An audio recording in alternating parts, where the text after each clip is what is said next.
ولی چې دا دنیا لکه مونږ حقیقت ګڼو د دې ګټه یا د دې تاوان مونږ حقیقت ګڼو نو دا یو ډېر تباهکن سوچ دی.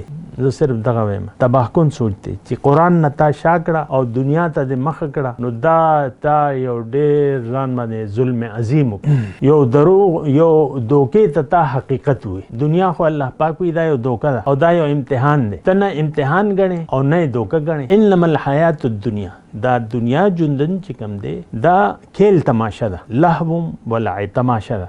لهو ولعب وزینت زینت ته ظاهري زیب زینت وزینت وتفاخر او آپس کې فخر کوي تاسو یو بل باندې د مال او د اولاد.